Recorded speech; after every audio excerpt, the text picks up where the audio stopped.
Hello, hello, hello, hello, everyone! A special hello to Skidmark, who has been a member on my channel for 6 months, that says, "Thanks for all you do. You have a refreshing outlook compared to normal political people." You know, I'm really trying, Skidmark. I'm really trying. I think last year when I got canceled really badly by the alt-right crazies, the gripers, Cassandra Fairbanks' fans, and of course those pesky, pesky white identitarians, I think it certainly gave me a new perspective about behaving responsibly with the type of communication I'm putting out, because I've seen so many people behaving irresponsibly in this space, especially since Joe Biden became president, that it is something I've tried to be hyper mindful of. And so I'm really appreciative of your member chat for 6 months, acknowledging that at least one person sees that I'm trying to have a more refreshing outlook compared to other political people, even though I mostly think the world is going to hell in a handbasket. But you know what? That doesn't mean we have to be miserable. It doesn't mean we have to be crazy. It just we can find ways to laugh at the situation in which we find ourselves. Thank you, Skid Marks, for that super sticker as well. I really do hope that eventually StreamYard allows me to show the member chats, because guys, when you're a member on my channel, you get like a free super chat every month. But the problem is they don't integrate into StreamYard, so I can't show them on the screen, but I do still see them. It would be great, hint hint, for all of you Joshua fans, for nothing remotely controversial, you can use your member chats to get like a free question from Joshua. Anyway, guys, welcome to Live at 5. Oh god, that's Skidmark. That's totally fine. That's totally fine. You listen, you're a member on the channel and that is good enough for me, and I appreciate the support. Guys, welcome to Live at 5. This is a stream I do on Sunday, Monday, Tuesday, Wednesdays, and Thursdays on my main channel, where I go live at 5 and I talk usually about a variety of issues. Sometimes I have special guests, but we're not having a guest today. We're having, it's kind of a theme day on Live at 5. And the theme that I would like to talk about is making reality matter again. Because, from my estimation, and this is not just involving the stories and the things that we're going to look at today, in my estimation, a lot of people like are completely unhinged from any level of reality right now. Does anyone else have that feeling? And this is true on all political sides. Like this is not a tribalist thing. You can be on the left and be plugged into reality or not. You can be on the right and plugged into reality or not. You can have some independent, politically homeless vibe and be plugged into reality or not. But it certainly seems as though a lot of people on both sides are much more interested in creating this little fantasy land that simply reinforces their perspective, where they're in a constant state of confirmation bias, of only taking in information that supports their worldview, or in a constant state of projection where they are taking what's going on inside themselves and putting that on everyone else out in the world, regardless of if it has any truth or not. And I've had it. I can't do it anymore.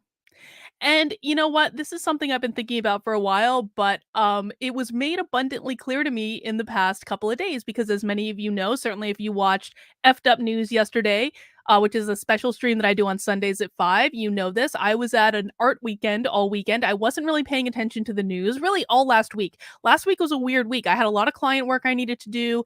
I was going to this art thing, and it's just like, and so basically what I'm saying is, like, I was pulled out of this whole world for several days, and I wasn't paying attention to it. And I got to be around normal people.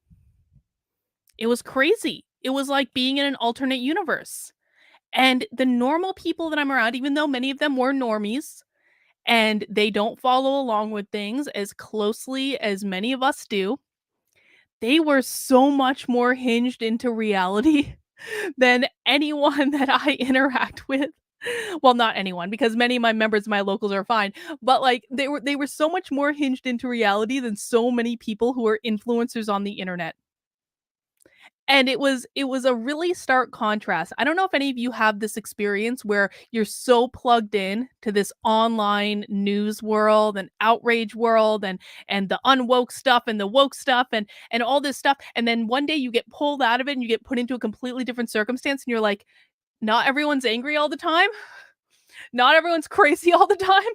Like, what is going on? Benjamin Elliott says, we got a lot to laugh at anyway. We do have a lot to laugh at, and we should be laughing at it. That is what this time deserves. And we take stuff seriously too.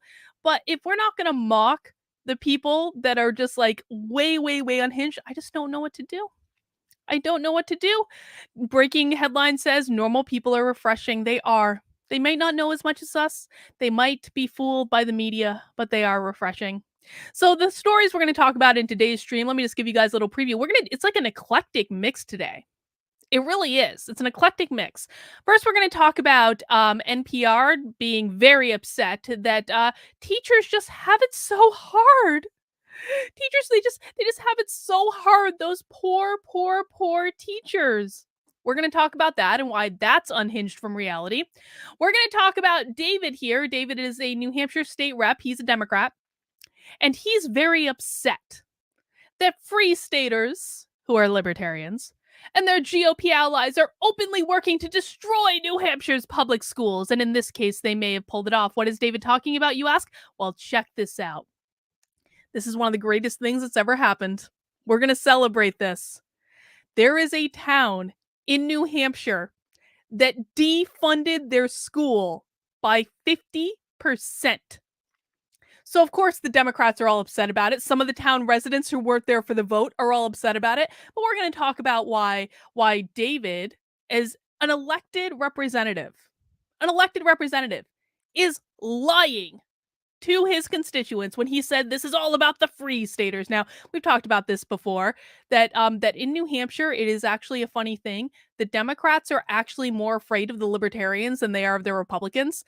Anytime the Democrats are really upset about something, it is not something that the Republicans did in almost every circumstance. It is the free staters and it is the Liberty Republicans, and the Liberty Republicans more or less are basically libertarians who registered as a Republican in order to get elected to a state rep position. So we're going to talk about why that's unhinged from reality. Then we're going to switch gears a little bit. We're going to switch gears and we're going to watch a video from the quartering. Because I don't watch much of his stuff. Like, truth be told, like, I don't actually have an issue with Jeremy. I think that Jeremy's content is fine. I think, he's like a guy's guy, whatever. I just happen to think that he's very wrong in this video. And, of course, I fell for the Jeremy's clickbait headline when I saw it on my YouTube homepage. It says, Tim Pool enrages Twitter. And poor Ethan Klein falls for obvious bait. Jeremy's headlines are always so out there for what the content actually is. But there are actually points in this video that I want to address where I don't think that Jeremy's fully hinged into reality. I don't think Tim Pool's fully hinged into reality either. I'm actually not. I'm ambivalent about both. Like, and again, I don't actually dislike Jeremy. Jeremy doesn't like me, but I actually don't dislike him at all. I actually think his content's fine. There are just points that I want to address in this video that I think are important for the broader context, just to, again, hinge that into reality a little bit more. And then we're going to end today just because I'm feeling saucy. Just because I'm feeling a little spicy. We've moved into Aries season, guys. And as Joshua always says, that's my season. This is a season for me to be, quite frankly, the narcissistic bitch that I do often desire to be. That's absolutely going to get clipped out of context. But you know what? I'm leaning into it because I'm an Aries mother effers. And if I want to engage in drama when someone is shit-talking me, or more importantly, someone is shit-talking my husband, which is actually more important to me than someone shit-talking me, I'm going to do it. And so at the end, we are going to look at some internet drama where someone that I used to help out an awful lot and have more respect for than I do now accused my husband of doing something he didn't do. So we're going to hinge that into reality, Deb Philman, and we're going to talk about that. Alexandra says, Jeremy's thumbnails are bizarre works of art. They really are. I mean, listen, man, Jeremy works hard on his channel. Again, no shade towards Jeremy. I happen to think he's wrong about some of the things he said in this video, But that doesn't actually mean that I think that he's like a bad, evil person. I just think he's wrong. And so I want to address some of those things, not just from like a point where I'm trying to like destroy Jeremy, because I'm not. Like I don't really care and I can't destroy him anyway. But I do actually want to make a broader point that I think is important for people to hear that I don't think they hear often enough. So that's what that's about. But I don't actually have an issue with Jeremy. Jeremy does a good job. His videos are entertaining. I like the intros that he does, like whatever. So we're going to talk about that. But before we get into our unhinged from reality stories today, guys, if you want to support the work I do and help keep me on YouTube live at 5 every day and get additional features and perks, the very best thing that you can do is to become a supporter in my locals community. Now, you can join my locals for free, and I encourage everyone that interacts with my content or enjoys my content to join my locals for free. You can do so right at kb.locals.com. You can get into the community. You can see what's going on, see if it's something you want to be a part of. You're going to get email updates about things. It also gives me a way to communicate with you in case I get a YouTube strike or I get banned on Twitter or any of these other bullshit censorship things. But when you become a supporter, you get access to some awesome perks, including our 2 community Zoom calls that we do every single week. We have one today in but 2 hours' time. In 2 hours, well, actually, 1 hour and 45 minutes now, we are all going to be gathering on a community Zoom if you're a supporter in my locals community, and we're going to be having a little chat about anything. The community Zoom calls are open calls where you can talk about whatever you want. You can express your opinion without being judged. You can commiserate with a group of like minded people. You can get support. You can get advice. These calls typically have like 2 to 3 dozen people on them throughout the course of the call. Now, some of these calls go a very long time, some of them can go as long as 4 hours. I spend between 6 to 8 hours every single week on private Zoom calls with my locals supporters. And most of the time, I'm not the one doing the talking. So we have one at 7 p.m. today. We also have one at noon on Wednesdays. You're going to be welcome to join both of those when you're a supporter. We have Bitchcraft on the second Saturday of every month. That is a craft and bitch. You bring your craft of choice. Knitting, of course, is the most superior of all crafts. But you can crochet. You can draw. You can paint, you can fold your laundry, you can clean your gun, you can just come and hang out. I don't really care, but you can come and hang out with us for that. Now, we've got a really important activity coming up on Saturday, though. On Saturday, which is, by the way, 1 month from when my book is going to come out, on Saturday, we have a very special locals book club where we are reading the book 2024 by our friend Dr. Howard Asher. And Howard is going to come on a private Zoom call with us to discuss his book and to answer any other questions. I know you guys love Howard when he's on the channel. Well, this is a great chance to interact with Howard in a small private group setting. These calls are not recorded at all, so you have to be there to enjoy it. We're going to be getting together on Saturday at 3 p.m. to talk about Howard's book and really looking forward to that. So the way you get access to all of those things and many, many, many more is by becoming a supporter. You can become a supporter by going to kb.locals.com/support. You can join for the price of $5 a month, less than a cup of coffee at Starbucks. You can also join for a limit for up until Saturday for the book club, and then I'm cutting this off. You can join right now and for the rest of the week at $45 for the whole year, which gives you 3 months for free. After Saturday, I'm boosting that back up to $50, which only gives you 2 months for free. Now that's only like $5, so it's not a big deal. But if you know you're going to stick around in locals, and like why wouldn't you? Because my locals community is the best community on locals. You might as well sign up for the annual membership, man. $45 is reachable for anyone. I try to keep the prices low. Joshua is always like, Carlin, why don't you raise the price in your locals? And I'm like, no, because I want to make it affordable for everyone. $5 a month, or right now, $45 for a year. You can also make a one-time gift through locals, and all of those things are appreciated. But guys, this is the best way to support my work. It is the best way to keep me in business. I literally could not do this without the support of my locals community. And I really want to bring in 100 new supporters by my birthday, which is on April 12th. We're going to celebrate Aries season by getting more members into the community, because when we have more members, we have better community Zoom calls, we have better book clubs, we have all this stuff. Not that our stuff isn't great already, because it really is. There's no other community on locals that I know of that's doing stuff like we are. So come on, check it out. Join the team. I promise you, it is the most sane place on the interwebs.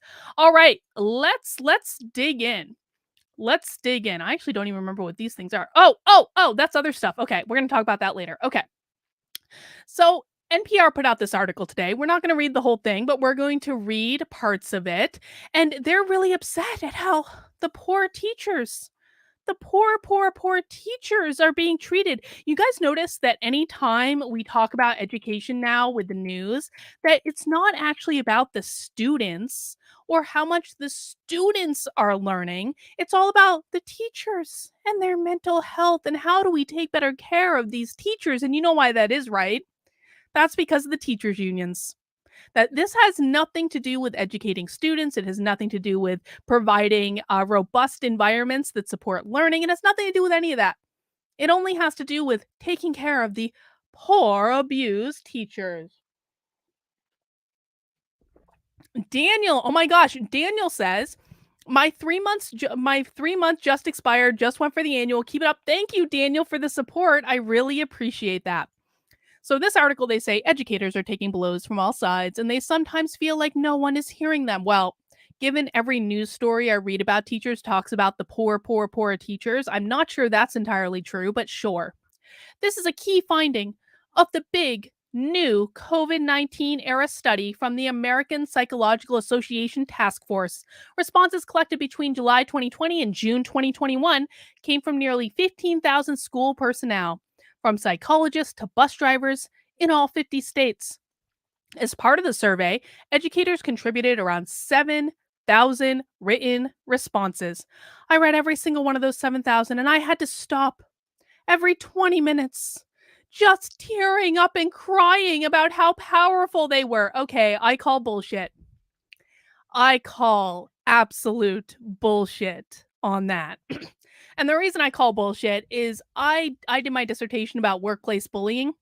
I know what it feels like to read and hear sad sob stories of actual abuse and harassment at work. And I didn't stop to tear up every 20 minutes. Not that I wasn't sad and not that it didn't impact me because it absolutely did. I've often said my dissertation was like the most soul-sucking experience of my life just because I had to hear horrible story after horrible story after horrible story and it really did impact me. But when you're researching a topic, you don't tear up and cry every 20 minutes. All that proves is that you're not detached from your research at all. Patrice says, remember to mount that like button. Thank you, Patrice, for that. Here are some key findings. 59% of teachers, 58% of school administrators, 48% of support staff, and 38% of school psychologists and social workers report being victimized in some way. All right, I want to know how they define victimized. When it comes to physical violence, support staff like school resource officers, aides, and even bus drivers were more likely to report physical aggression. Now, I want to be clear. I don't think there's any place for physical aggression in schools. However, let's just be blunt for a moment. The public schools are the closest that your average child is ever going to get to being in prison in their lives without actually going to prison. The public schools are the next closest thing. And so, if the public schools are cultivating this generation of children that is lashing out and engaging in physical violence, can we really can we really not blame the schools for that?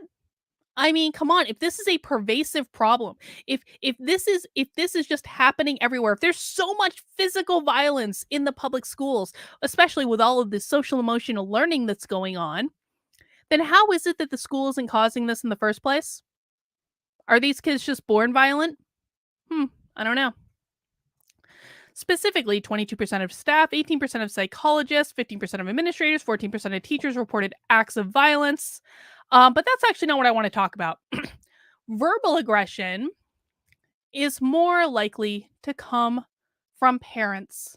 Now, if we're being a little bit more hinged into reality, we could talk about how the teachers' unions and the Biden administration worked with the school board association to label parents who go against them as domestic terrorists.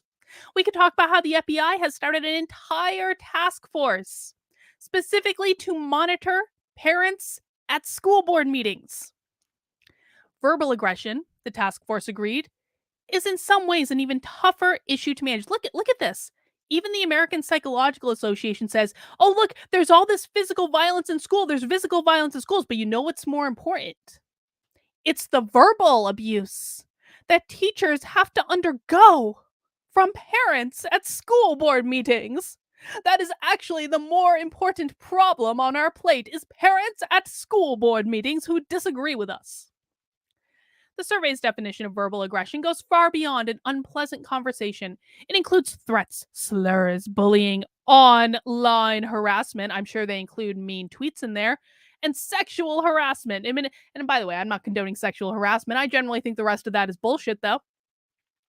Administrators were the ones most often caught in the crossfires, like principals. 42% of administrators said they experienced this behavior from parents. Well, golly gee, if half of the parents in your school district are verbally aggressive to you, probably because you're not doing your effing job, I would say that's more of an indication of you and not from them. Sam says, former teacher, I stopped caring about my colleagues and unions when they started to exclude parents from the education process. That is exactly correct. Exactly correct. And yeah, Breaking Headlines is right too. They're more worried about themselves than the students. Yes, they are. And we're going to prove that in a second. Meanwhile, 33% of teachers reported verbal aggression from students and 29% of parents. To be honest, I'm going to be honest. I'm going to be honest.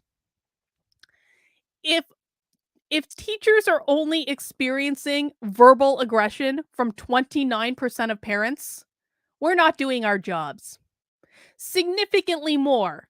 There should be significantly more verbal aggression against teachers than only from that's like less than 1/3. Come on, guys, we can do better than this, guys. We can make bullying teachers great again because they fucking deserve it. I'm sorry, not the good ones. I'm sure your school has good ones, but I'm sure your school has bad ones too, and most of your kids are being taught by the bad ones. Most of your kids are being taught by teachers who are teaching them crazy bullshit things about history that are not real. They are teaching them crazy things about their gender that is not real. They are teaching your children to be racist. They are teaching your children to engage in stereotypes. They are teaching your children to judge people by their immutable characteristics. They are practicing psychology without a license on your children. I don't think I'm out of line in saying that if only 29% of teachers are experiencing verbal aggression from parents, we need to do better. We need to do better. Nat D says, just tuned in, but the way they are treating Dave Rubin is disgusting. I've only seen a little bit of this, Nat D. I've seen a tiny little bit because some of it showed up in my Twitter feed, but I absolutely agree with you. I absolutely agree. I'm going to say this, though. I was calling out the gay hating bullshit over a year ago. Do you guys remember this? Right after Biden got elected, I started calling out that I was seeing more of the conservative right engaging in this gay hating bullshit. And I started calling it out immediately. I was like, the gay haters are rising. The gay haters are rising. The gay haters are rising. I'm going to be honest. Dave Rubin was one of those people who were telling me that he didn't actually see it. Betty sees it now. And I don't take any pride in that. But I called this out over a year ago. I saw it as a growing trend, and I turned out to be right. Yet again, no one will ever admit it, but I was right. Yep, I was right. I'm telling you guys, I don't just do this for my health, man. It gives me no joy to say that, but I was absolutely correct on that. Sarah, a high school teacher in Washington State who was not a part of the study, says the hostility from parents and other community members is the worst she's seen in a decade of teaching. I don't get paid enough to put up with this kind of verbal abuse. Then leave. Then leave. No one would be upset. Stop teaching. I don't know how much longer I can really exist in this space when I'm being constantly attacked. The customer is always right kind of response, and I just sit and take it. I just sit and take it because I'm a teacher. Uh-huh. All right. Sam, I think this is a wonderful suggestion. Sam says we need a Carlin was right tip jar. I think that's a great suggestion, Sam. I appreciate that. A parent complaint. Oh, check this out. Check this out. This is the stunning and brave act that got her so much verbal abuse from these parents. She thinks Zoom school made things worse because parents can walk by over here and take things out of context. It's like they're looking over my shoulder and auditing how I do my job. So Sarah is upset because the parents of the children she is teaching could actually monitor what she was teaching when she was teaching on Zoom, and she didn't like that. She didn't like the parents actually seeing what she was teaching. Huh, if only we had cameras in classrooms all the time so that parents could always log on to a direct feed from their child's class and see what the teachers are teaching. If only we had that. What a crazy idea. What a crazy idea. But it gets better. A parent complained about her Black Lives Matter t-shirt. She was wearing a Black Lives Matter t-shirt and a parent complained, and she considers that to be verbal abuse. Parents rejected her request that students follow a mask policy. Wasn't this Zoom school? So the teacher requested that the students wear a mask while completing Zoom classes. And parents were like, "No, that's stupid." And the teacher considers that to be verbal abuse. Okay. Another parent berated her on the phone for more than 20 minutes after she was called to do a routine welfare check on a student who wasn't handing in assignments. After that call, I went and I cried in a colleague's office for a while. And then when I got back to my classroom, I missed a call from my administrator because the parent had then hung up with me and immediately called the administrator to report me for targeting their child. Well, it makes me wonder, what exactly did she say on that call? Because I don't believe at all if she's wearing BLM t-shirts to her class and she's ordering students to wear masks on Zoom. Do you think that she just called and was perfectly delightful for just a routine wellness check? I don't. So what did you say on that call, Sarah? What exactly what exactly did you say on that call? But more importantly, I want to go back to, I mean, we've already touched on many ways in which this is unhinged from reality, but here's another one. A quarter of parents say their child has seen a mental health specialist during the pandemic. That poll found that 60% of visits have occurred in the last year. More than a quarter of U.S. patients said their children has seen a mental health specialist over the course of the pandemic. The findings based on a nationally representative report from the University of Michigan Children's Hospital, blah, blah, blah. Let's see. The group drew their conclusions from data collected between all these things, blah, blah, blah. The pandemic caused significant stress and social disruption for kids that likely exacerbated these problems, as we're seeing a growing number of young people face mental health concerns. This places a heavier burden on parents, healthcare providers, and other trusted adults in their lives to be aware of the potential warning signs. Now, the reason I bring this up, and we're not going to read this whole article because we got other stuff to do today, is that the teachers' unions were instrumental in all of this. The teachers' unions of these poor, just abused, put upon frontline teachers. The teachers' unions are at fault for all of this. Every single one. Because the teachers' unions are the ones that we're pushing to have virtual school. Virtual school has led to the most massive amount of learning loss that we've probably experienced in generations. It will take us decades, if not longer, to recover from the learning loss that has occurred during the pandemic. But that's not all.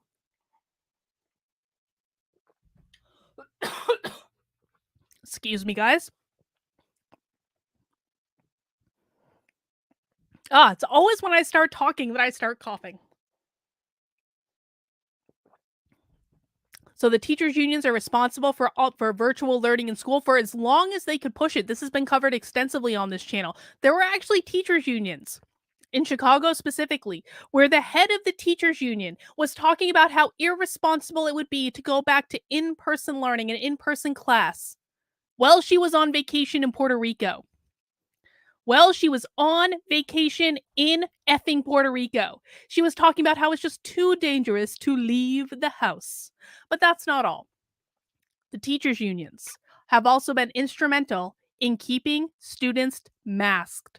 And I said from the very beginning of the pandemic, forcing children whose brains have not fully developed to wear a thing over the thing that they express themselves with, which is their mouth, we express ourselves with our mouth, is going to create like devastating devastating mental health impact. You guys can go back and check me on this. I was screaming about this in March of 2020. Now it's going to affect the mental health of everyone. It's going to affect the mental health of adults, but it is especially going to impact the mental health of children because the amount that we use, that we express ourselves and how we express ourselves is directly related to our self-esteem. It is directly related to how we perceive ourselves. So this would have been obvious to anyone with even a basic understanding of psychology that masking children for over 2 years, forcing them to wear these things over their faces all day, every day, when they were never in danger from this virus, which we now know for certain. Check with the CDC for all your virus and vaccine related questions, of course, because they might have different information. But they were never susceptible to this virus in the amount that adults were, according now to the CDC, YouTube. And the teachers unions pushed masking them anyway. The teachers unions of these poor abused teachers, when we are hinged into reality, are responsible for all of this. But no, no, they are poor and they are put upon. And we can't ever say this out loud because they're teachers, the noblest of professions. No, teaching is not a noble profession anymore. Maybe it was at one time, but it is not anymore. Now, almost every single teacher teaching today has been indoctrinated into woke leftist critical race theory, social justice ideology. And where do they get indoctrinated? They get indoctrinated in college, in the schools of education. And what that means is that to fix the public schools, we not only need to train an entire new generation of teachers, we also need to train an entire new generation of teacher trainers. What that means is that it is incumbent upon all of us to bring ourselves around to the perspective that the public schools in their current form are not fixable. They are not fixable in any way. It would take a minimum of 2 generations,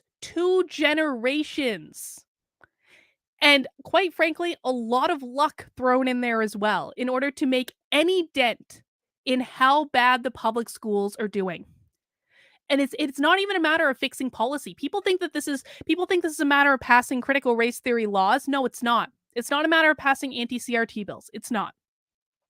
Because even if you pass the strongest anti-CRT bill in every state, even if you pass the strongest education transparency bill in every state that forces teachers to put their educational materials online, even if you put cameras in every public school classroom, which of course you guys know is something I've advocated for quite strongly. Even if you do all of those things, the public schools will not be fixed because it is not the institution, it's the teachers. And this is a fact that people need to face up to. We do not have the teachers. We do not have the personnel. We do not have, not only do we not have the teachers, we don't have the teacher trainers. That's just reality. And that's why I was more than a little excited to see the town of Croydon in New Hampshire cut the school budget in half. Can we all just get a slow clap for the town of Croydon? Cutting the school budget in half. Defunding the schools is the only way this is ever going to get fixed. I know this is scary for a lot of people. I understand that. But this is the fastest and most effective way to fix this problem. Let's read. Freeze data. Ian Underwood.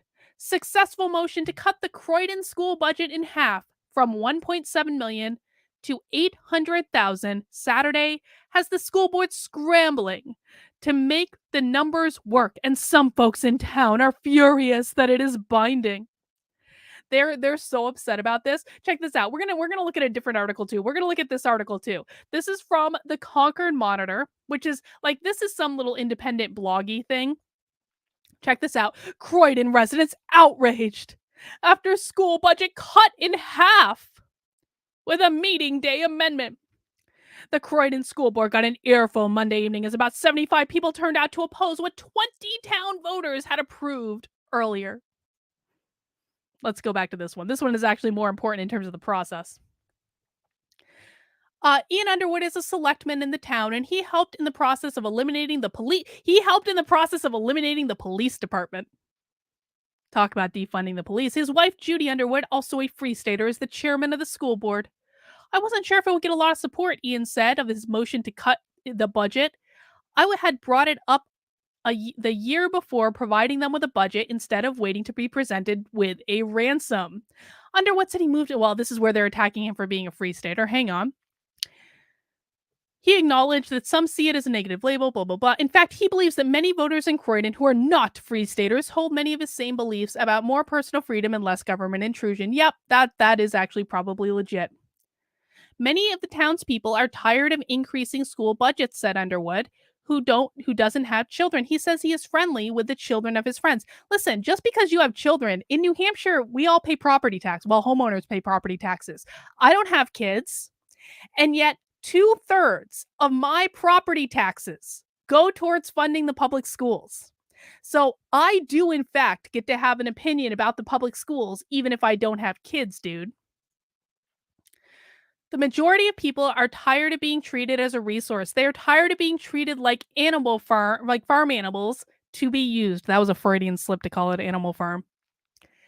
There are 24 students in the one-room schoolhouse, the Croydon Village School, in grades K through 4, and the older students, about 53, are tuitioned out to public and private schools in the area. The number is expected to grow up by 2 in the lower grade levels and 2 in the higher grade levels. So let's just posit this out.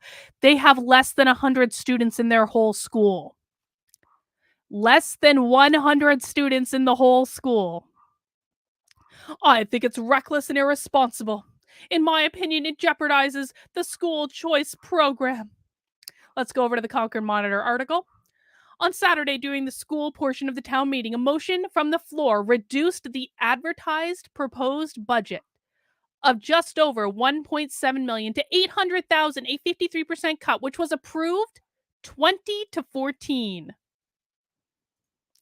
Disbelief spread throughout the town over the next 2 days, culminating in Monday's meeting where residents, disappointed with the reduction, was given a full-throated voice. School board members Jody Underwood, Aaron McKeon, and Kevin Morris faced a withering onslaught for more than 3 hours as residents questioned how the budget was expected to operate, or how the school was expected to operate on less than half of its proposed budget. Dude, $800,000 a year is still a lot of money. I'm sorry, it is. I'm ashamed and disgusted by this reckless budget that was proposed by your husband. It was not sprung on people at the meeting where it was going to be voted on. This was done recklessly and irresponsibly. The meeting Saturday is a legal binding meeting. Your budget is $800,000. Ha ha, too bad, so sad. Now, and they admit this again. The Croydon Village School has 24 students, and the town pays tuition for 49 Croydon students in grades 5 through 12. They're literally talking about an $800,000 budget for less than 100 students. And they're upset about it. They're upset about it. But what's even more unhinged from reality than that is this notion that this was just the Free Staters. It was just the Free Staters. And as the actual Free State account points out, this was a public town vote. This was a public town vote that people didn't bother to show up for. Democrats thought the school was over budgeted. Republicans thought the school was over budgeted. And of course, if you oppose this, like, why do you even hate democracy, David? Why are you so opposed to a town voting on how much money the public school, which serves less than 100 students, actually gets? I'm sorry. Like, let's play a game called Fun with Math. $1.7 million school budget. Let me go back and find the actual numbers. Okay, we're going to play a game called Fun with Math. I'm going to get out my handy dandy pocket calculator known as my iPhone. Where are the actual numbers? They were in here. I know they were. Hang on, hang on. Oh, there it is. The thing I highlighted, of course. Okay, 24 plus 53 equals 77. 77 students. Okay, 1.7 million divided by 77 equals $22,000 per student. That's what we're talking about. That is the budget that was rejected. They want to spend over $22,000 per student. That's insanity. Now, let's see what that looks like when it's cut in half to $800,000. 800,000 divided by 77, that's $10,389 per student. Now, that's still not great. If we think about it, I would prefer that number be zero, but I can't have my way all the time. I think that this is a great compromise. I think that $10,000 per student, when we're talking about 77 students, is more than enough. More than enough. And if Croydon has a problem with it, they can cut back on the social emotional learning. They can cut back on the equity training or whatever other bullshit they have, and they can make that budget work. They can make that. No, nope. This is wrong. That is not what they need. No, that's not what they need. And that $22,000 is actually more than the average New Hampshire school, student in school gets. I think in New Hampshire, the average is 19,000 per student, which is still too high. Still way too high. But if they want to save, I bet there's lots of ways that they can save money. And they, especially when you consider that 2/3 of that budget are going towards students that are attending other schools. It's not like they even have to hire a lot of teachers. They're only educating 24 students in the actual Croydon school. For the rest of them, they're just paying their tuition to go to other schools. So they don't need teachers to do that. They don't need principals to do that. They don't need equity trainers to do that. They don't need anything to do that. That's just that's pass-through money. So I think they're going to do just fine. All right, guys, you are listening to Live at 5. I go live at 5 on Sunday, Monday, Tuesday, Wednesday, and Thursday on my main channel. On Fridays, we go over to my second channel, Actively Unwoke. And on Saturdays, I rest. Now, if you haven't mounted that like button yet, I know you have. Make sure you're subscribed to the channel, please. Also, just so you guys know, I did actually launch some new merch today. I actually don't launch merch all that often anymore. I need to make more merch. But I launched this Awake and Unafraid shirt just because I was listening to My Chemical Romance last week, and there's this one line in one of their songs that says, "I'm awake and unafraid." And I was like, that's so fucking great. That is like the perfect anti-woke slogan. That is a perfect unwoke slogan. So I made it into a t-shirt. And so you can advertise that you're not woke, you're awake, because those are way two different things. You can find those right now in my merch store. The link is down in the description somewhere. It comes in a t-shirt. I also have this cool tank top. But also, speaking of defunding the schools, do you guys know I have this epic t-shirt in my merch store that I haven't really talked about all that much? It says, "End systemic racism, defund the schools." I think that this is awesome. You can get it in all sorts of different colors. I like the purple one myself. Look at that, looks so good. You can also get it. I think I've got tank tops, I've got a bag, I've got all sorts of stuff with there. So you can head over to my merch store. I've got lots of cool stuff in my merch store. I have this shirt. I don't know why I haven't sold more of this shirt. I love this. This is like a Mad Hatter giving you a red pill. I love this shirt. It's so great. Man, I need to go back and explore my own merch store. I have some cool merch that I've made over the years. I've got some great un-F-withable ones. Oh, this is one of my favorite ones. I made a shirt that says "Stop making shit up," or if you want the censored version, I have a "Stop making stuff up" shirt as well. Every time I do a shirt with a swear in it, I will also make an uncensored version. So check out the merch store. It's a great way to support the channel, and also you get a cool like t-shirt or something you can wear to piss people off, and that's really fun too. All right, so next thing I want to look at is this video from the quartering. Now I just need to do some fancy dancy stuff where I have to pull this into another window and make sure I can actually share the audio, but we're going to do a little reaction video to this video from the quartering, just because there are some points I want to make with this. Now, to be clear, again, I have no shade towards Jeremy. I think Jeremy's fine. He doesn't like me, but like, I think he's fine. I think his content is fine, whatever. My issue with him in this one is not necessarily against him. I just think he's wrong. I think he's wrong. In this case, I think he's wrong, and dare I say it, Tim Pool's right. Yes, you heard me say it. Jeremy's wrong and Tim Pool is right. Actually, they both may be wrong. They both may be right. I don't know. We're going to see. AD said, did the opposition bust and the protesters whose response are the usual budget cuts are racist? What about the police? You're racist. No, I don't think there was any of that. I think there was just a lot of yelling and stuff. Anyway, let's listen to this video from Jeremy, and I'm going to do a little reaction to it. Here from the quartering. I hope you're having a wonderful day. I'll be please confirm you can hear the sound for me. So he's spending a lot of time out on the property, running the little rascal, put out tweets.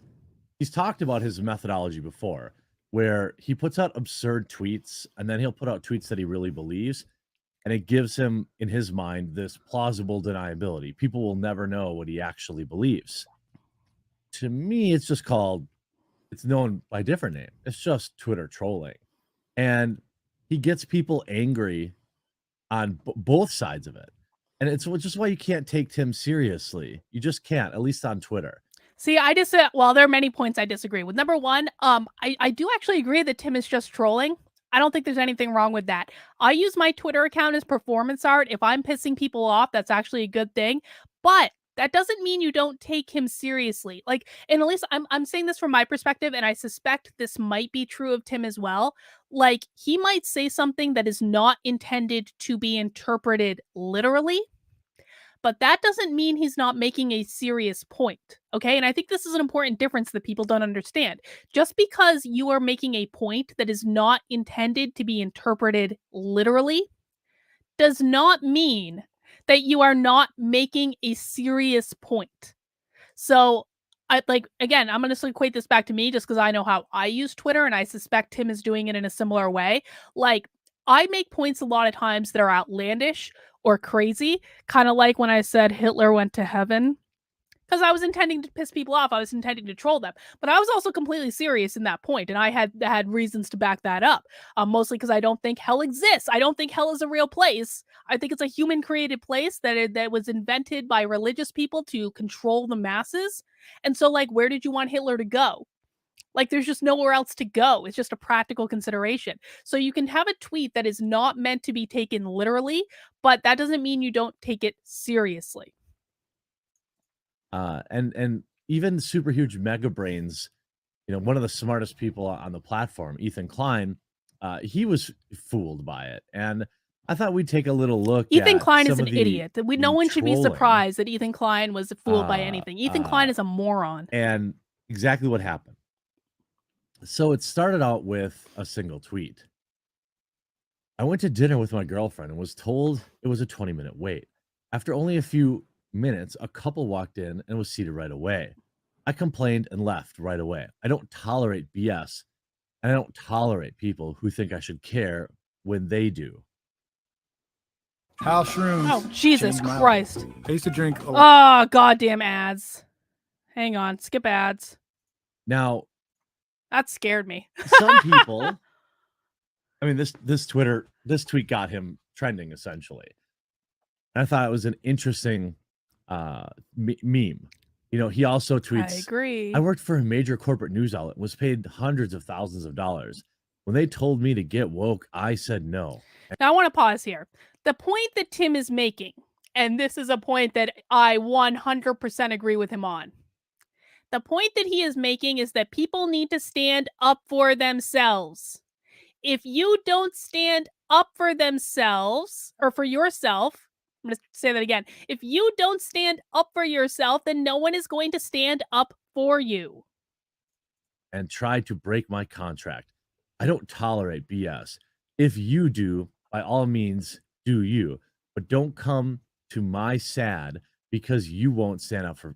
Don't come to me, I think he means me, sad because you won't stand up for yourself. Now, what he's most likely talking about here is the ongoing conversation. Yeah, where's Murphy's Pool? In where'd he go? In particular, women's swimming, where biological men are competing Paging against Murphy's women Pool. and crushing them. Paging Murphy's Pool. You can see it's all kind of, you know,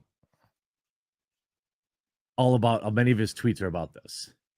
And And now we get tweet, into the real issue. This is the meet real thing I Emma want to talk about. Wyant. She swims for University of Virginia, represented the USA at Tokyo Olympics, and she finished second place to a male in the women's 500 at the national championship. She's a true champion to us all. Tim writes, she did not win. She lost. She deserves to have lost. I'm tired of people capitulating to the machine and then crying about it in private. Now, the point, again, that I believe Tim is making here, and I think he is absolutely correct, that if you are not going to stand up for yourself, do not expect anyone else to stand up for you. Now, what Jeremy's going to talk about is the fact that Tim has FU money, so it's easy for him to say this, and not everyone has FU money. And here's, well, actually, let's just watch. Let's just watch where this goes, and then I can tell you what I want to say. Well, again, a crass take. Is he right? Sure. It can also be profoundly out of touch. This is one of the things that, where Tim, he got into it with the old beard guy that one time, not me, about letting his kids play sports, and they couldn't play sports without getting the poke, and he didn't want to let them get the poke.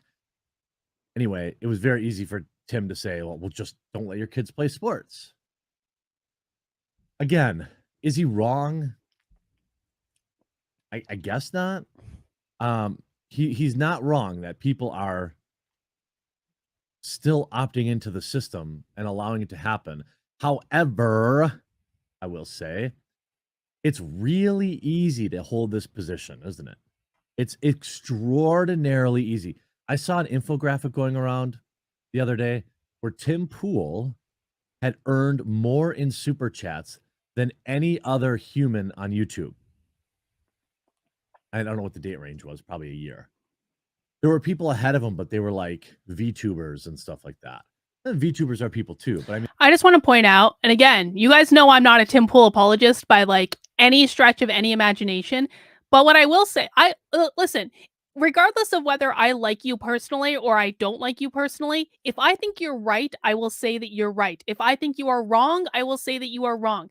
I sometimes say people are wrong when I actually like those people and I just think they're making a wrong call. On the flip side, I might not personally like Tim Pool is not someone that I would hang out and have a beer with. I don't think. I think that we would butt heads incredibly. I don't think it would go well at all. However, Tim Pool has been incredibly consistent in this position for the entire time that I've known who Tim Pool was.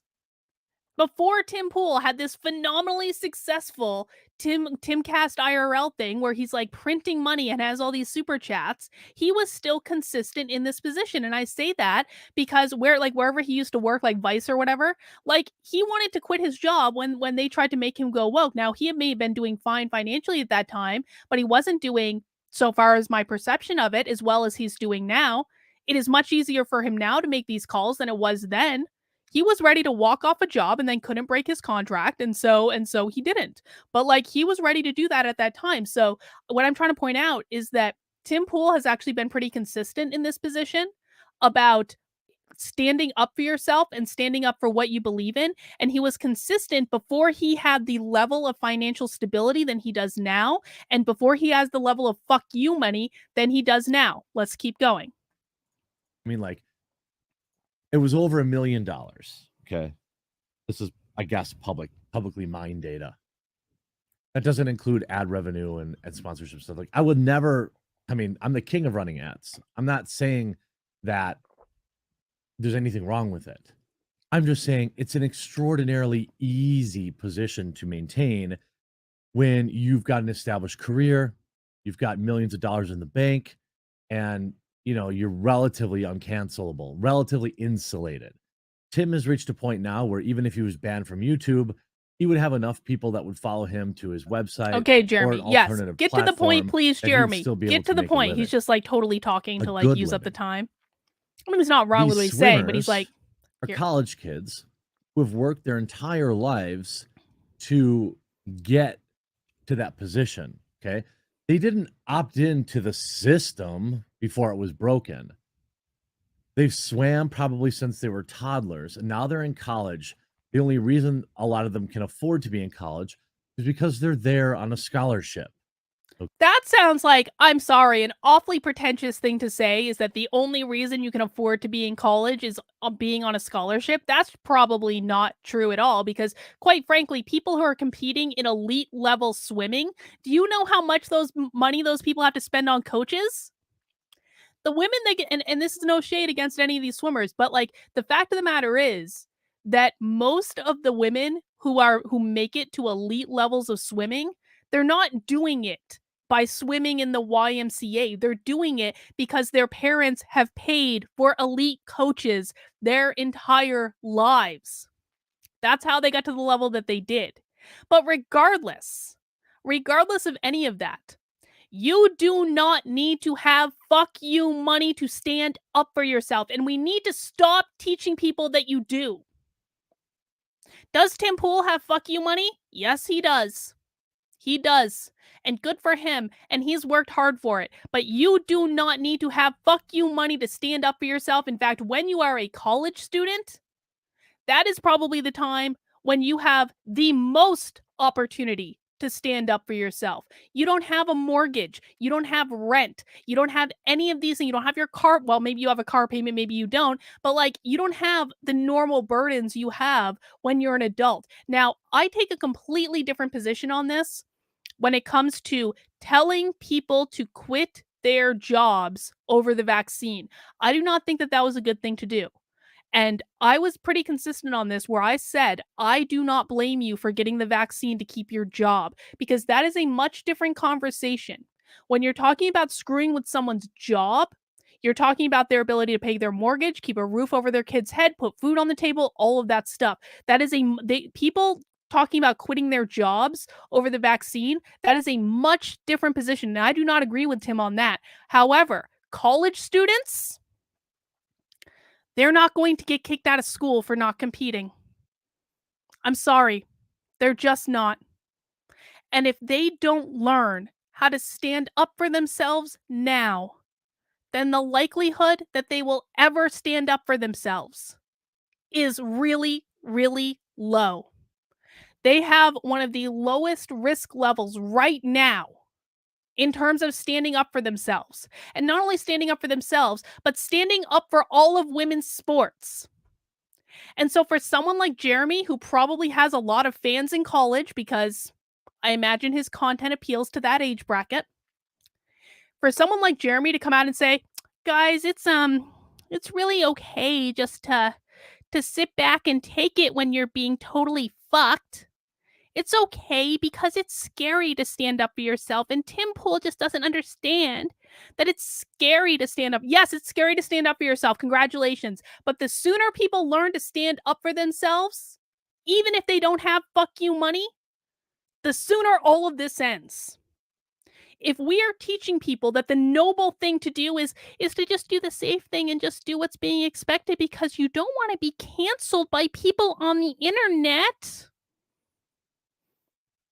we are never going to fix what is going on in the country. I'm sorry. This only stops. This only stops when people start standing up for themselves. And that is the point that Tim is making. And I do not agree that in general, I agree with this point. In general, I agree that it is your job and your duty to stand up for yourself and don't expect anyone else to stand up for you if you're not going to do it yourself. I do think there are nuances to different situations that make that more realistic in some situations than in others. But this notion that the only reason that Tim Pool is saying this is because he has fuck you money and that the only people who can stand up for themselves are the ones with fuck you money is completely unhinged from reality. Guys, I don't have fuck you money. I don't. Now I do just fine.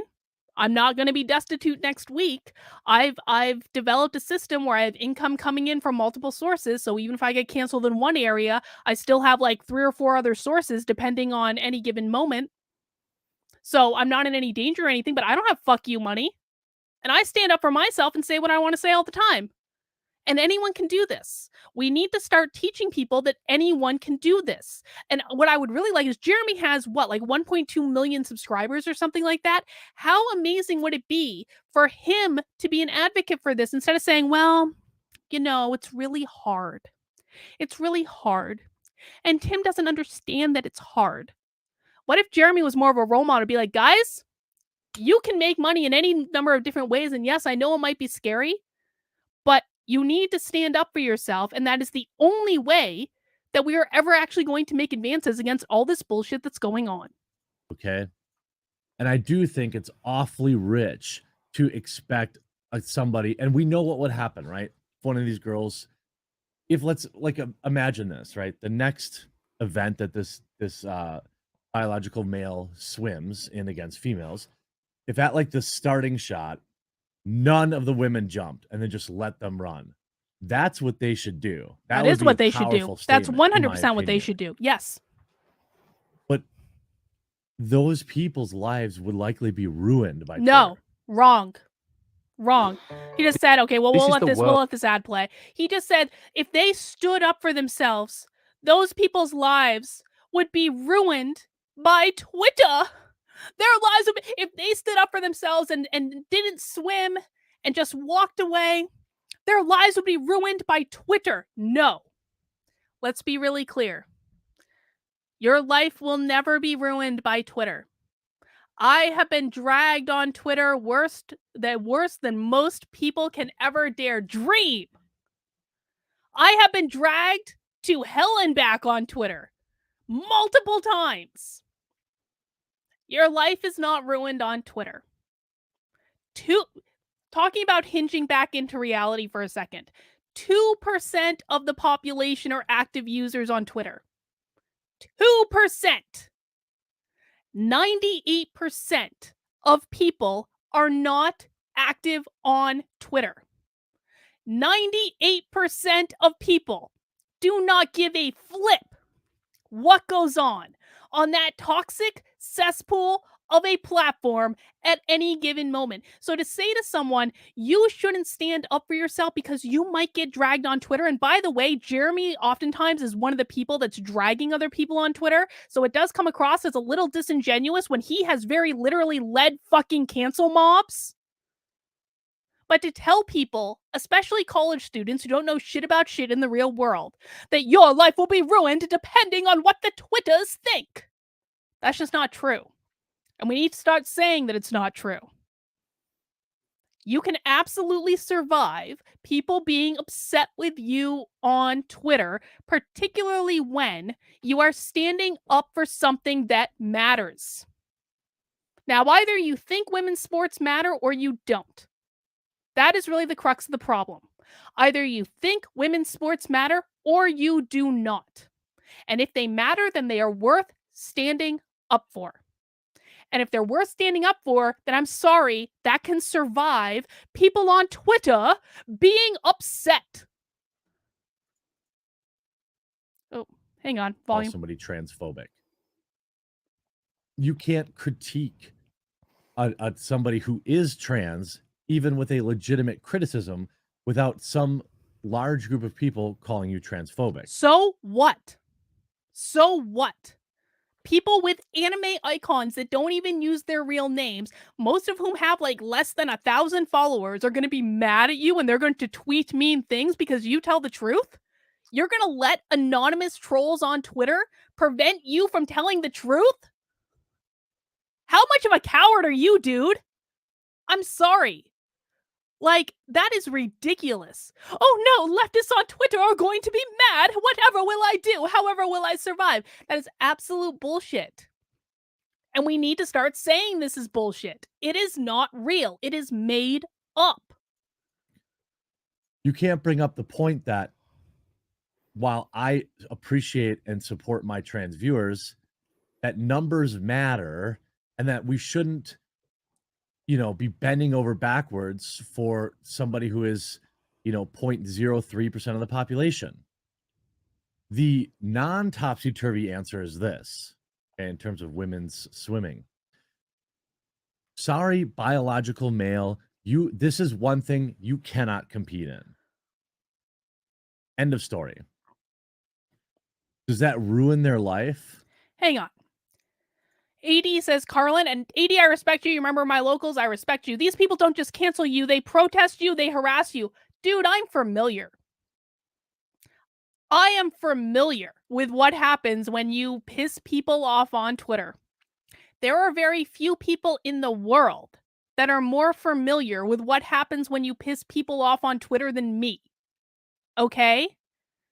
And I have yet to have anyone silence me. I didn't apologize for that fucking Holocaust tweet. I never bent the knee because I was absolutely coming from a principled place when I said it. And I will not apologize. I don't care how many fucking lists I get put on. I don't care how many people are outraged. And I don't care how many hit pieces Newsweek writes where they literally quote a Malaysian Twitter troll about my mental health. I do not care.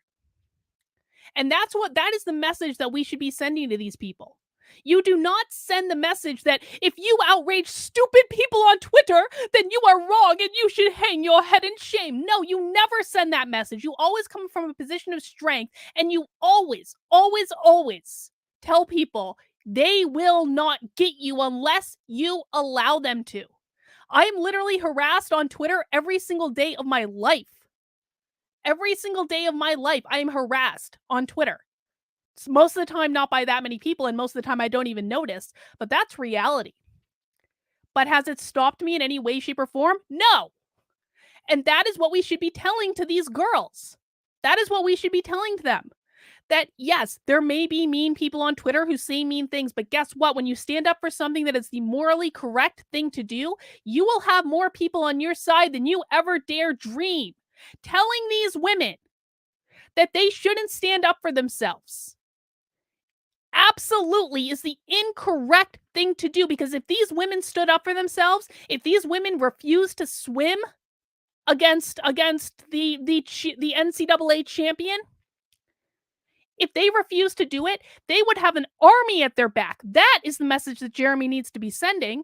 But that's actually not the only reason you stand up for yourself. You stand up for yourself because it's the right thing to do. But I find consistently, over and over and over again, when you stand up for yourself because it's the right thing to do, you have people that will have your back. And you often have more people that have your back than you do people that are pissed at you. And that is the message that people need to hear. Probably not. It's just one thing. By the way, they can compete in the men's league if they want, right? You never see any biological females winning anything against biological males. It's always the other way around. Well, okay, this is It's just feats talking of about strength. the There gender are sports stuff. that requiring of physical strength. Can we just, no. I hear you. It sucks. But you're screwing over hundreds of other women. It's just one of those things. And that has to be it. It may seem cold, but it's just the stone cold facts of it. And that this is might be, there's got to be some evil masterminds. It's a position. Okay, this is where he gets back to Tim. Do that, just not in NCAA and not in the Olympics, and compete against somebody you have a biological. A pilgrim this is a great point. Sometimes you have to stand alone, and that's okay too. Listen, man, when I got canceled for that fucking Holocaust tweet, I'll tell you what, there were people that had my back. Most of them wouldn't do it publicly. The libertarians did it publicly, which I very much appreciated. Most of them didn't. But I'll tell you what, so I was like out on a fucking limb by myself. I never bent the fucking knee. I never apologized, and I never will. And what most people don't know is that even when I was standing by myself and standing by everything I said and trying to explain in context what I said, I had amazing conversations. I had unbelievable conversations with people who were like, Carlin, can you tell me more about your beliefs? Or I find what you're thinking really interesting. Or, oh my God, that's really inspiring. Oh my God, I'm going to check out that book. And then I would get messages a couple weeks later. Carlin, I read that book that you were talking about and it was amazing. I'll take that. I'll take that every single day. I will take being canceled on Twitter by morons who are incapable of processing any nuance and context at all, incapable of having conversations about where we are in the world and our bigger place in the universe, and why sometimes tragedies might be to our better development as a collective.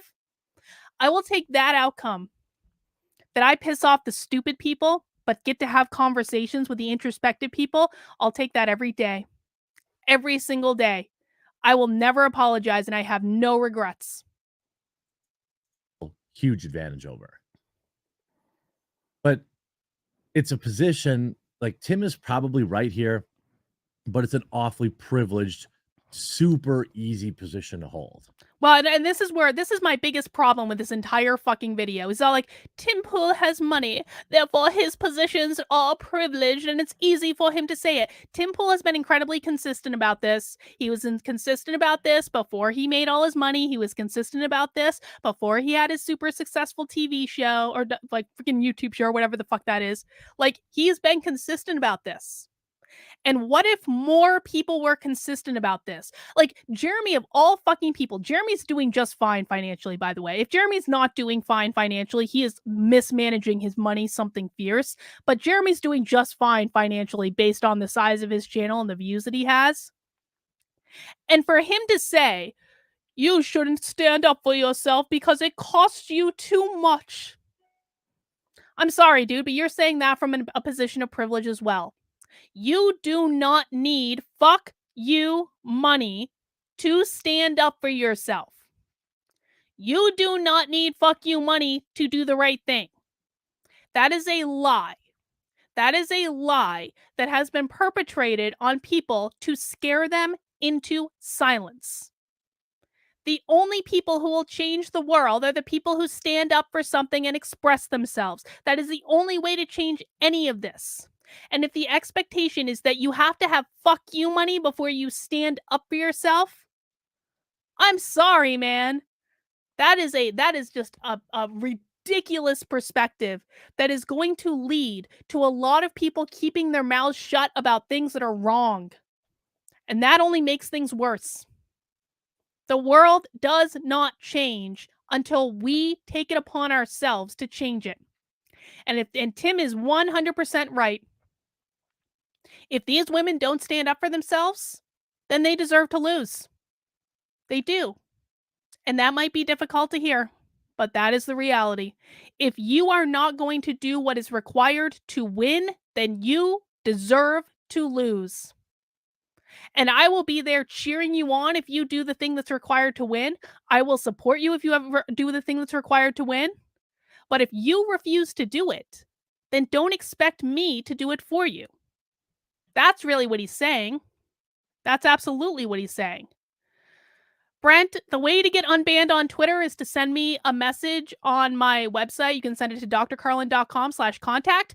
Tell me why I blocked you, because I'm going to look it up anyway. But tell me your Twitter handle and just let me know who you are, and I will probably unban you. But be honest about why I banned you in the first place, dude. Come on. All right, I think that's really all I had. That was really the biggest point I wanted to make about this video, is I think that, quite frankly, Jeremy, who is sitting pretty with 1.2 million subscribers and is doing just fine financially, he of all people should be one of the people saying, stand up for yourself. Be smart about it. Like, if it's going to be the difference between you keeping your house or not, that might not be an instance to do it. But when we're talking about college students, if there was ever a time in your life to stand up for yourself, it's when you're in college. So I absolutely disagree with him on this front. All right, guys, we've got one more story to talk about today, and this is speaking of Twitter being an awful, ridiculous cesspool of a website. I want to talk about Twitter drama. This Twitter drama features someone that I don't know who this person is. Risky Titanic. I have no idea who this person is. But someone thinks I do. Someone named Deb Philman thinks that I do. Now, Deb Philman, this is Deb. Deb runs the Reason We Learn YouTube channel and also Locals. You may recognize Deb because I used to have her on this channel all the time. And then Deb colluded with other people to stab me in the back. Was always nice to her. Was always supportive of her. Until she colluded with a band of interlopers to stab me in the back. And then I called her out publicly for it. And she tweeted at me and said, Carlin, you should really feel grateful that we're trying to steal your work. Because if it's no one's idea, it's everyone's idea, and every idea can be stolen. That was a paraphrase of what she said. That was not a direct quote of what she said. That was a paraphrase of what she said. And so ever since then, I really haven't, been supportive of her, because why would I be? You fuck me once, and you will probably, though not conclusively, but probably be on my shit list for a good long time, at least until you acknowledge that what you did was shady as fuck. So Deb has been bitter about me ever since, and Deb interacts with a band of stalkers.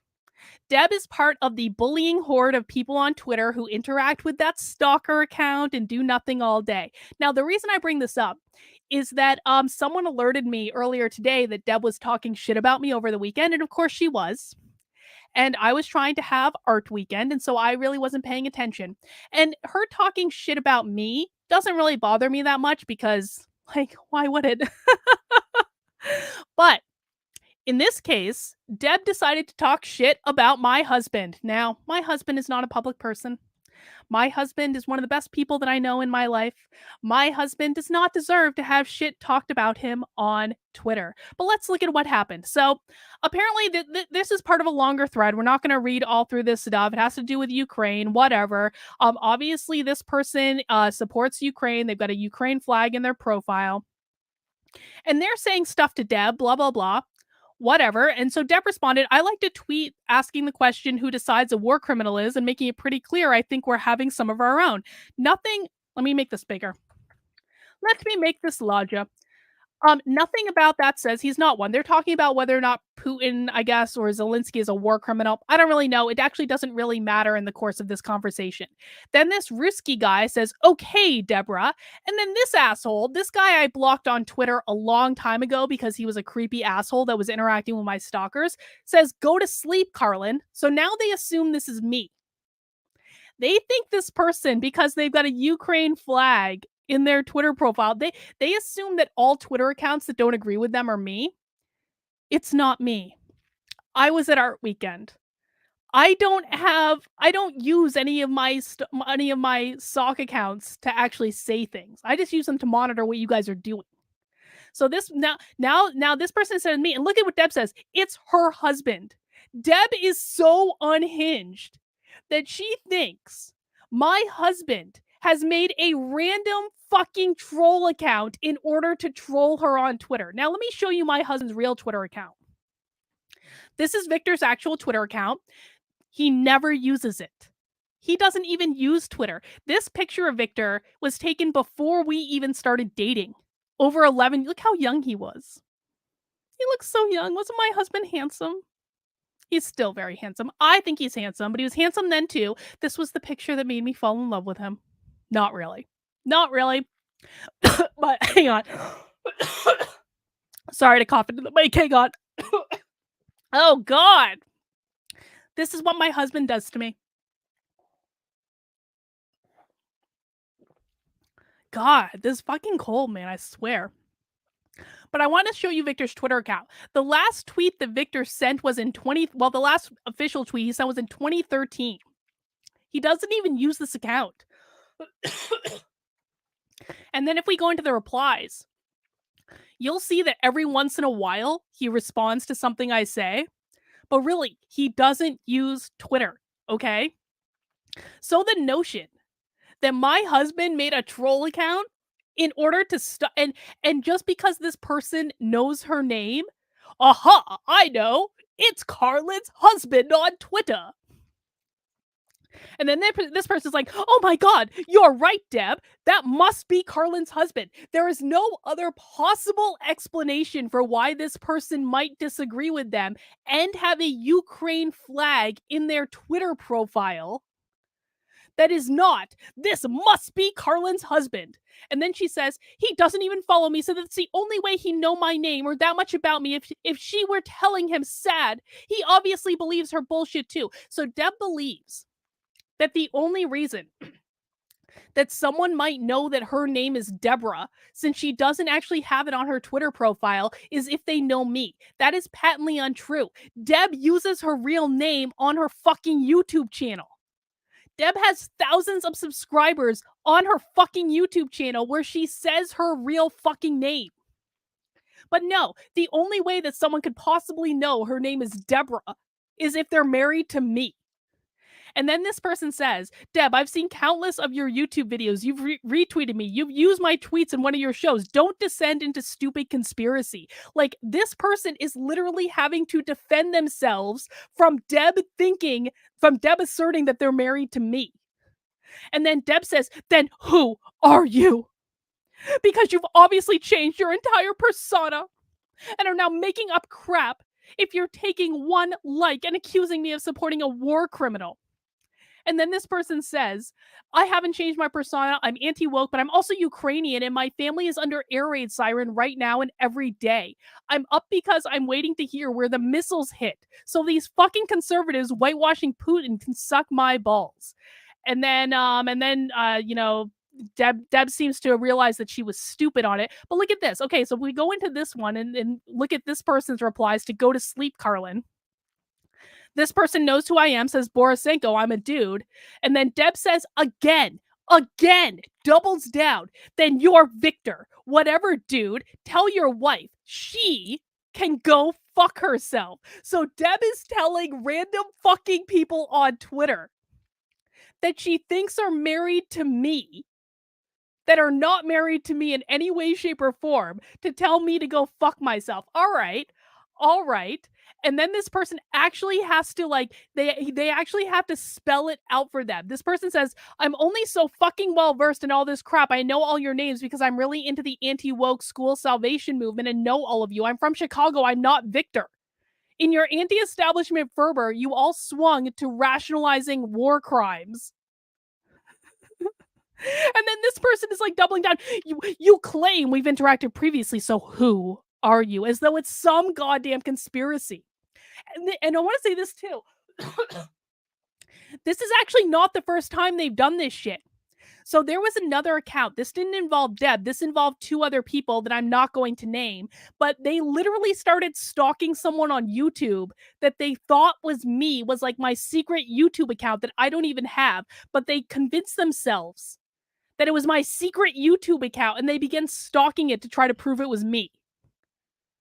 So I just wanted to, like, vindicate my husband on this, because Deb actually has a bunch of followers. Deb has, what, like almost 6,000 followers? Okay, not as many as me, fine.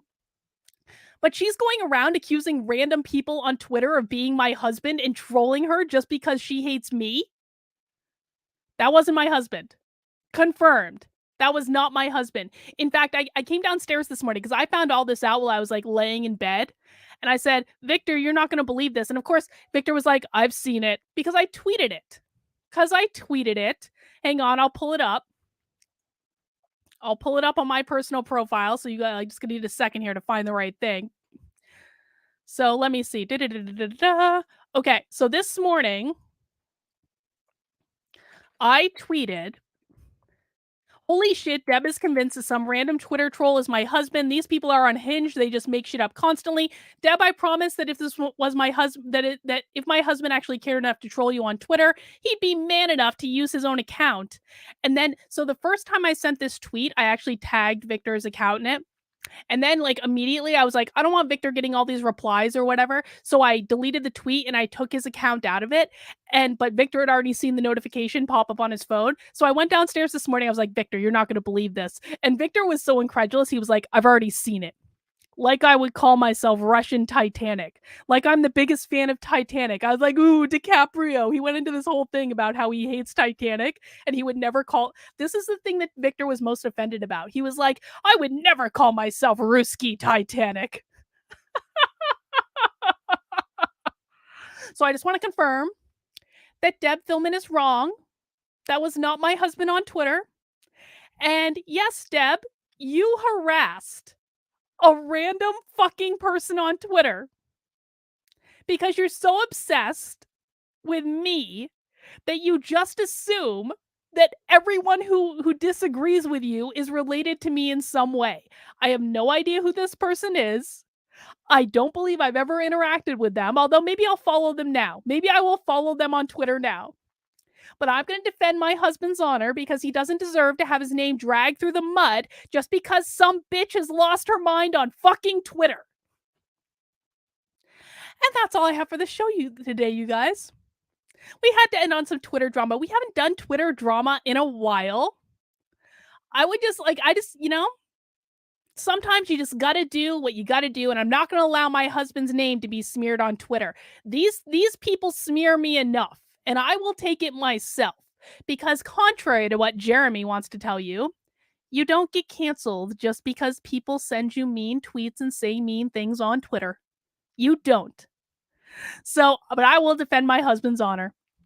All right, guys, that is all we have for the show today. Again, if you appreciate the work I'm doing, I hope you will mount that like button. I hope that you will subscribe on my channel. I do content almost every day of the week, whether it be live content or clips of content or other assorted things. You can always find me at 5 o'clock live on this channel on Sunday, Monday, Tuesday, Wednesday, and Thursday. On Friday, you can find me on my second channel, Actively Unwoke, for a happy hour. We are coming back with happy hour this week. We've missed the last 2 weeks of happy hour, but we will be back on Friday. We're going to do a nice woke training. We will watch it. We will make fun of it. I will drink. You can drink too if you want. But if you want to support the work I'm doing, the very best thing you can do is join me in my locals community. You can head over to kb.locals.com/support and join for $5 a month. You can join for $45 for the year for this week only. This is going up to $50 at the end of the week. And if you join right now, that gets you 3 months for free. Or you can make a one-time gift. When you join and become a member of my community, you get access to our community Zoom calls. We do 2 of them a week. I spend between 6 to 8 hours every week on private, unrecorded, uncensored Zoom calls with my locals community. Sometimes I even dish the dirt about more drama than I'm willing to talk about on video. But we're doing one in about half an hour. So you have half an hour from now to become a member of my locals, and you can join our Zoom call at 7 p.m. My community is nice and welcoming. We're going to make you feel at home. We're going to listen to you. We're going to encourage you. We will have great conversations with you. Come and check it out. Honestly, listen, man, listen, if you're not sure you want to join for annual, that's fine. You can join for $5. If you hate my community and think it's awful, which you won't, it's only $5. I mean, come on. But instead, you could access the best community on all of locals and find out that it's the perfect place for you, which I think most people will. So come and join me at kb.locals.com/support. Come to our community Zooms, come to our book club, all that good stuff. Guys, I will be back live at 5 p.m. tomorrow. Take care, and we'll see you soon.